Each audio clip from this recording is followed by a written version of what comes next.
No one in the courtroom expected what happened next. The morning had begun like any other. Routine motions, simple violations, quiet murmurs drifting across the wooden benches, but everything shifted the moment the two defendants stepped forward. One was a sharply dressed contractor with a gold watch that gleamed under the fluorescent lights. The other, standing a careful step behind him, was a single mother with tired eyes and hands that trembled as she clutched a crumpled citation. Something about the way she kept her head bowed, as if bracing herself, made the room fall into an uneasy stillness. Her name was Elena Ramos. His was Victor Halden, a well-known property developer in Providence. The docket showed both were here for separate minor violations, but the tension between them pressed on the air like a storm waiting to break. That was the hook. That was the moment the energy shifted. And that was the moment Judge Frank Caprio leaned slightly forward, sensing something deeper beneath the surface. The clerk called the cases in quick succession. City of Providence versus Elena Ramos. City of Providence versus Victor Halden. Two people, two cases, two entirely different worlds. Elena's charge was simple: failure to stop at a school zone sign. A small infraction, but the kind that carried a fine she couldn't afford. Her shoes were worn, her blouse clean but faded, and her hair pulled back in a way that tried to hide how much she had rushed to be here. Victor, on the other hand, was cited for blocking a residential driveway with commercial construction vehicles. A hefty fine, but nothing that would scratch the surface of his wealth. His suit looked custom-tailored, and he kept adjusting the sleeves as if he expected even the air to make way for him. They weren't supposed to come to the bench together, but something in the way Victor kept glancing at Elena, cold, dismissive, hinted at a story the court had not yet heard. As Elena stepped closer to the bench, Victor abruptly cut past her, shoulder nearly brushing her aside. The bailiff took a step forward, but Elena only lowered her head more. The courtroom murmured. Something was off. Judge Caprio watched the two carefully, his expression steady, wise, and touched with the gentle awareness of someone who has spent a lifetime reading the quiet details people don't speak aloud. He folded his hands, giving both defendants the kind of calm, grounded attention that made even strangers feel seen. "Good morning," he said, voice warm yet firm. "Let's take one case at a time." But Victor unexpectedly cleared his throat. "Your Honor," he said sharply, "I would prefer to go first. My schedule is—" Judge Caprio didn't lift his voice, yet the authority in it filled the room. "Sir, we will proceed as the court decides, not as any one individual prefers." A few people in the back straightened in satisfaction. The wealthy contractor inhaled through his nose like he wasn't used to being told no. Caprio turned to Elena. "Ms. Ramos, let's start with you." Elena looked up only briefly, her eyes red at the edges. She whispered, "Yes, Your Honor." Before she could continue, Victor let out a quiet scoff, disrespectful, impatient, barely audible but enough for everyone to notice. Judge Caprio didn't react outwardly, but something softened around his eyes. A private observation, a silent note that something larger was unfolding.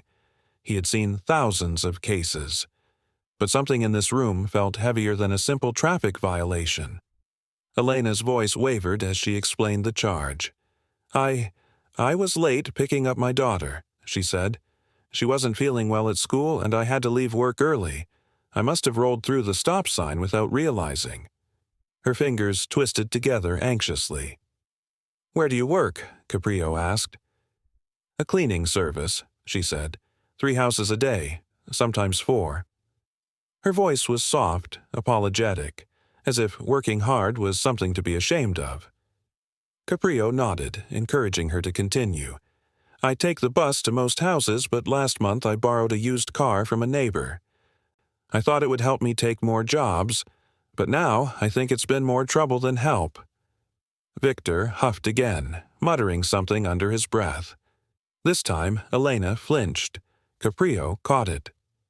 "Ma'am," he asked gently, "is there something going on that this court should be aware of? You seem unsettled." Elena swallowed. "I'm fine, Your Honor." But she wasn't. Everyone could see it. Her shoulders were curled inward, her breaths shallow, her hands shaking with a mix of fear and embarrassment. Judge Caprio gave her space, letting silence work as softly as compassion. "Ms. Ramos," he said, "this court isn't only here to hand out fines. If something is affecting your ability to speak freely, you have my full attention." Her eyes glistened, and then Victor spoke out of turn. "She's wasting everyone's time," he snapped. "Can we move this along?" The courtroom froze. Something deep inside Elena seemed to shrink. For a second, she looked like she wanted to disappear into the floor. Judge Caprio slowly shifted his gaze toward Victor. Not angry, just controlled, measured, the way a wise man looks at someone who hasn't yet learned the value of humility. "We will get to your case shortly," Caprio said. "Until then, you will remain silent unless addressed." Victor's jaw tensed, but he obeyed. Caprio turned back to Elena. "Please, continue." Her story unfolded in pieces. She explained how she had been raising her 8-year-old daughter alone since her ex-partner left, how her daughter had asthma and unpredictable episodes that pulled Elena from shifts, putting her job at risk again and again. She explained how rent had gone up, how her electricity bill doubled last winter, how she sometimes chose between paying for inhalers and paying for groceries, and then she revealed the part that made the courtroom go completely silent. "For 3 months," she whispered, "I cleaned a set of rental apartments owned by Mr. Halden." Judge Caprio suddenly understood the glances, the tension, the fear. Elena clasped her hands tighter. "He stopped giving me work last month because I couldn't stay late one night. My daughter had an attack and I had to leave early. The next day he told me he needed someone more reliable." A ripple of discomfort spread through the room. Victor rolled his eyes. Elena continued, "I was already behind on bills, and losing that job meant losing half my income. I've been taking any cleaning job I can find, but it hasn't been enough." And then she looked down at the citation in her hands. "The day I got this ticket, I had just found out our electricity might be shut off." Her voice cracked. "So, when the school called saying my daughter couldn't breathe, I just rushed. I wasn't thinking. I'm so sorry, Your Honor." Tears fell onto the citation. The courtroom was silent. Even the air felt still. Judge Caprio let her finish without interruption. His eyes softened with the weight of a man who understands that life rarely deals an even hand. And it was in that quiet that the story shifted again, toward the moment no one expected. The silence lingered in the courtroom, heavy and trembling, until Victor finally exhaled loudly, breaking the fragile stillness. "Oh, come on," he muttered. "Every excuse in the book." A sharp turn of heads followed. The gallery didn't speak, but the disapproval was instant and unmistakable. Judge Caprio looked at Victor with a calm so controlled it carried more weight than anger ever could. "Mr. Halden," he said steadily, "you will not speak again until instructed. Do I make myself clear?" Victor raised his hand slightly in mock surrender. "Crystal," Caprio returned to Elena, softening once more. "Ms. Ramos, thank you for your honesty." Elena nodded weakly, wiping her cheeks. But then Caprio leaned back slightly and a different expression crossed his face, one of contemplation, as though pieces of a puzzle were slowly falling into place. He looked at Victor again. "Mr. Halden, approach the bench." Victor stepped forward confidently, chin high, expecting the court to revolve around him as it did in every room outside these walls. But the moment he stood beside Elena, the contrast was stark, his tailored suit beside her worn clothes, his air of entitlement beside her quiet fear. Caprio noticed it. Everyone noticed it, and that was when he began peeling back the truth. "Mr. Halden," Caprio began, "Ms. Ramos was formerly employed by you. Is that correct?" Victor shrugged. "I hire dozens of cleaners. Some can't keep up. It's business." "Is it also business?" Caprio said calmly. "To dismiss someone for prioritizing their child's health?" Victor scoffed. "Your Honor, I'm not responsible for other people's personal crises. I run a company. If someone leaves a job half-finished, it affects tenants, inspectors, deadlines." Elena flinched. "I didn't leave it half-finished." But Victor cut her off again. "Yes, you did, and frankly, I'm tired of this martyr routine." Gasps spread across the gallery. Judge Caprio's gaze sharpened, quiet but piercing. "Mr. Halden," he said, voice low, "you've now interrupted Ms. Ramos twice. You're bordering on contempt." Victor stiffened. Caprio continued. "This court values fairness, respect, humanity, something I fear you may not fully appreciate." Victor opened his mouth, then thought better of it. Caprio turned to Elena again. "Ms. Ramos, when you lost that job, what happened?" She hesitated, ashamed to speak. I missed rent," she whispered. 2 weeks later, the landlord posted a notice. I begged him for more time. He gave me until the end of the month." Her voice broke. "My daughter kept asking if we were going to be kicked out. I didn't know what to tell her." A woman in the back row covered her mouth, eyes glassy. Victor rolled his eyes, but quieter this time. "And when you got the citation," Caprio asked gently, "did you tell anyone?" "No," Elena said. "I didn't want to seem irresponsible. I felt like everything was collapsing at once." She exhaled shakily. "And then I came here and he—" She nodded timidly toward Victor. "He walked in behind me and I just froze." Caprio studied her. "Why?" Elena hesitated. "I was afraid he'd say something. He blames me for everything. He said I was unprofessional. He said people like me shouldn't expect sympathy. He said—" Her voice caught again.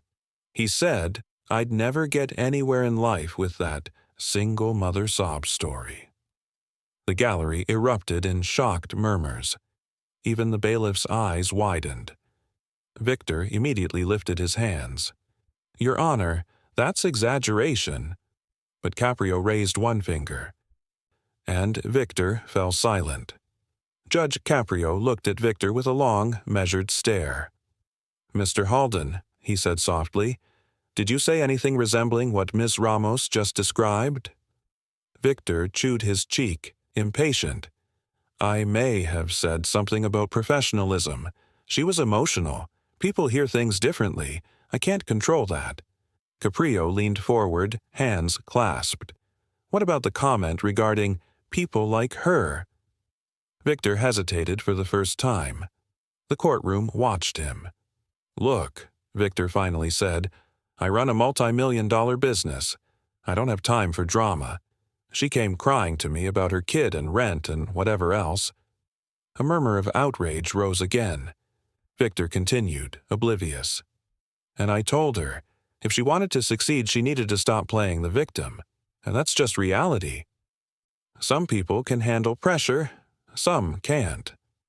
Elena's shoulders shook with silent tears. Caprio closed his eyes for a moment, breathing in, breathing out, letting the gravity of this man's arrogance settle. When he opened his eyes, they held both sorrow and steel. "Mr. Halden," he said gently but firmly, "have you ever considered that not everyone starts at the same place in life? That some people carry burdens invisible to the rest of us?" Victor gave a small dismissive shrug. Caprio looked at Elena again.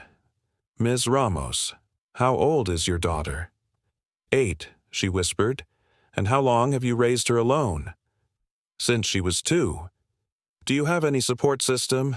Family, neighbors?" "No," she said. "Just the people I work for, and when I lost his building, I lost the only steady income I had." Caprio nodded slowly. Then he did something the courtroom didn't expect. He turned back to Victor. "Mr. Halden, what do you earn in a year?"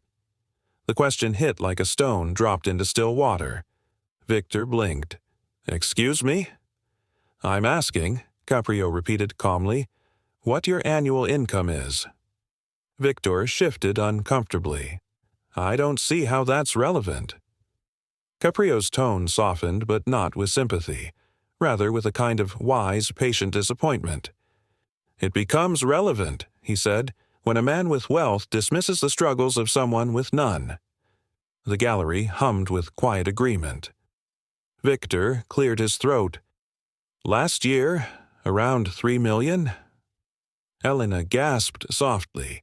She had never heard the number spoken aloud before. Caprio looked at her gently. "Ms. Ramos, what is your yearly income?" She shook her head, embarrassed.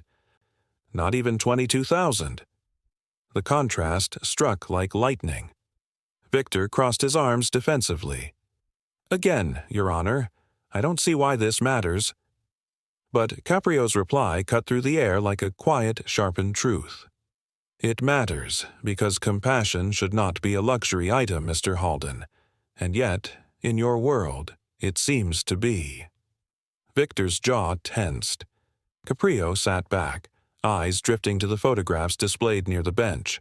Old pictures of his parents, reminders of simpler years, harder years, years that shaped the man he became.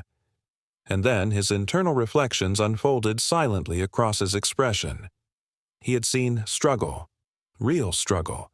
He had watched families fight their way through fear, illness, poverty, and heartbreak. He had watched people stand in courtrooms holding the last fragments of their hope. He had watched strong men break under pressures no one else could see, and he had also watched those with power and resources forget what it meant to be human, to see another person, to listen, to care. As he looked at Elena, small, trembling, trying to survive, he thought of every mother he had known growing up in Federal Hill. Women who worked 2 jobs, women who took the bus in snowstorms, women who carried their families on their backs while the world dismissed their struggles as excuses. Then he looked at Victor, cold, confident, oblivious, and he felt the weight of what fairness truly meant, not treating everyone the same, but understanding what each person carried. He breathed in, breathed out, and prepared to deliver a ruling that the courtroom would never forget. The courtroom felt suspended in a breath as Judge Caprio leaned forward, his fingertips lightly touching the bench. His voice, when it finally returned, carried the gravity of decades of wisdom. "Ms. Ramos," he began, "before I issue any decision, I want to ask you something." Elena lifted her head, eyes still wet. "Yes, Your Honor." "Through everything you've described, your daughter's illness, your financial struggles, the loss of your job, have you ever stopped trying? Have you ever stopped getting up in the morning and doing everything in your power to take care of your child?" Her voice cracked. "No, Your Honor, never." "And have you ever, at any point in your life, asked for help easily?" She shook her head quickly, ashamed. "I hate asking for help. I feel like I should be able to handle things." Caprio gave a small, gentle smile. People who carry the weight of the world often feel that way. Then he turned slowly toward Victor. "Mr. Halden," he said, "you and I come from very different backgrounds. I grew up in a working-class family. We didn't have wealth. We didn't have influence. But we had something I fear you may be struggling to understand." Victor tilted his head, annoyed. "And what's that supposed to mean?" Caprio answered softly but firmly. "That humanity is measured not by what a person owns, but by how they treat those who have less." A ripple moved through the gallery, soft, emotional, awakening. Caprio continued. "You live in a world of abundance. Ms. Ramos lives in a world of scarcity. Yet it is she who has shown humility, effort, and responsibility, while you have shown impatience, dismissal, and disrespect." Victor scoffed under his breath, but his confidence wasn't as solid as before. "And now," Caprio added, "we come to the legal matters." He turned back to Elena. "Ms. Ramos, your violation occurred while you were rushing to get your sick child from school. That does not excuse rolling through a stop sign, but it explains it." She nodded weakly. "This court," he continued, "has always considered intent, circumstance, and character." He reached for the file, flipping it open briefly. "Your driving record is clean. You've never been here before. You came to court respectfully and honestly, and, based on everything I've heard today, you are doing everything within your power to care for your child." Helena blinked rapidly as fresh tears welled. Caprio closed the file. "For these reasons," he said softly, "the court is dismissing your citation in full." A breath of relief burst from Elena's lips as if the weight of the world had finally shifted an inch off her shoulders. "Thank you," she whispered shakily. "Thank you so much." Caprio nodded with warmth. "But," he added gently, "I'm not done." Elena froze, confused. His gaze shifted back to Victor. "Mr. Halden," he said, "please step forward." Victor did, his confidence evaporating into a strange mix of defensiveness and unease.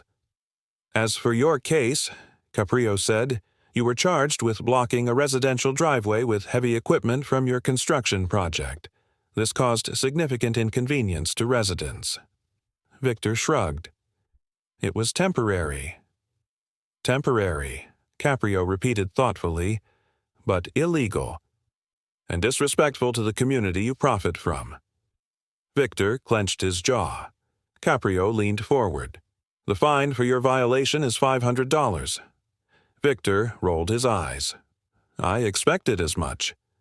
Caprio's tone sharpened instantly. "However, your behavior today has raised additional concerns."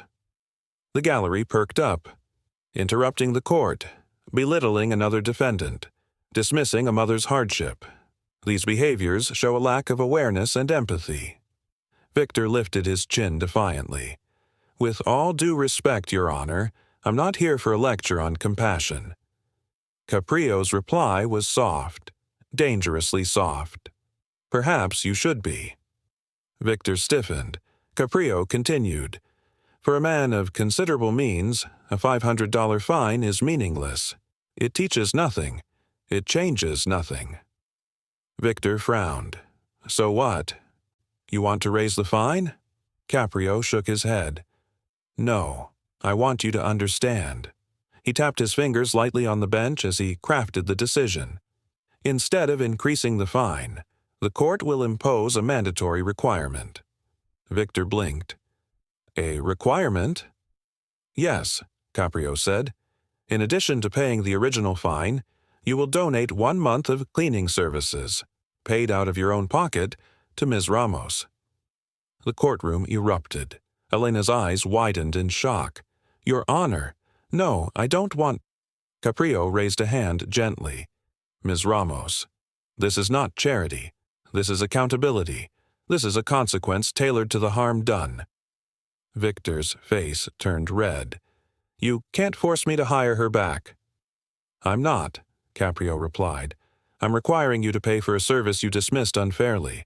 Ms. Ramos may choose any cleaning company she wants." "You will cover the full month's cost." Victor stared in open disbelief. "This is absurd."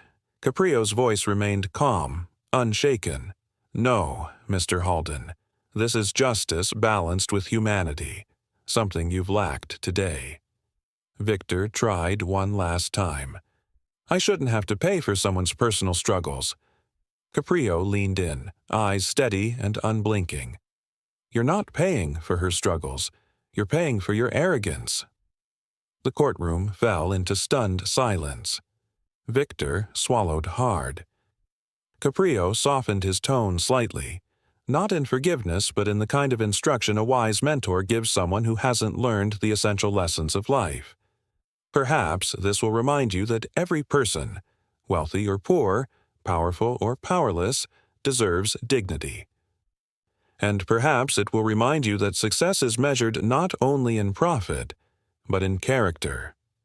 Victor looked away, breathing heavily, defeated. Caprio turned back to Elena.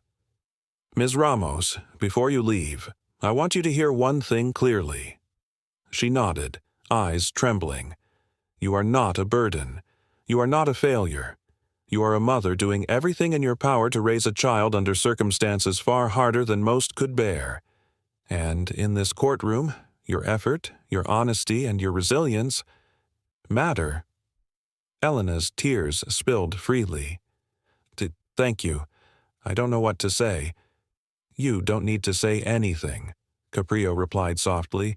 "Just keep going, keep trying, and know that this world still has people who will stand with you." She pressed a hand to her heart, overwhelmed.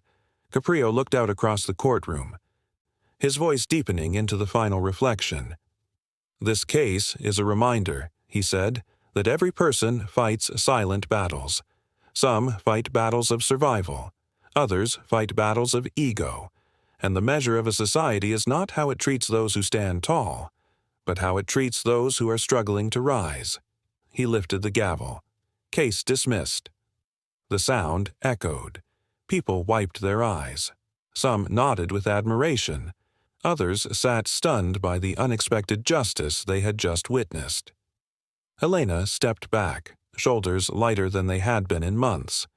Victor stepped away too, for the first time in a long while, unsure of himself. And Judge Frank Caprio watched them both with the quiet hope that one would heal, and the other would learn.